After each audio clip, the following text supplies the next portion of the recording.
ఆంధ్రప్రదేశ్ ముఖ్యమంత్రుల సిరీస్లో భాగంగా ఈరోజు మనం నారా చంద్రబాబు నాయుడు గారి గురించి మాట్లాడుకుందాం.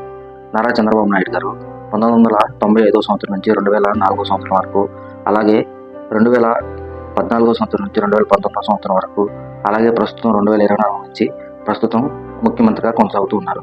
సో దాదాపు ఒక 4 దశాబ్దాల రాజకీయ అనుభవం ఉన్న నాయకుడు చంద్రబాబు నాయుడు గారు. ఈయన పదవీ కాలంలో కనుక మనం చూసుకున్నట్లయితే మేజర్గా పట్టణాభివృద్ధి, అలాగే రహదారులు, అలాగే ఏవైతే ఈ సాంకేతికమైన ఈ ఐటీ వంటి వాటి మీద ముఖ్యంగా దృష్టి సారించి వాటి డెవలప్మెంట్ని చాలా చేశారని పేరు. అలాగే ఈ చంద్రబాబు నాయుడు గారిని విజనరీ లీడర్గా పిలుచుకుంటారు. కానీ at the same time Chandrababu Naidu గారు గ్రామీణ ప్రాంత ప్రజలు అలాగే రైతులను అభివృద్ధిని సరిగ్గా పట్టించుకోలేదని వారి మీద విమర్శలు ఉన్నాయి.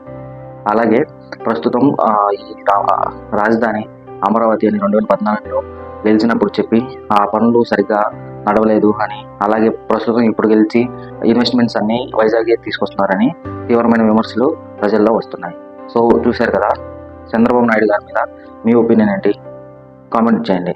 రేపు మరొక ముఖ్యమంత్రి గురించి తెలుసుకుందాం. Thanks for watching. Please do subscribe.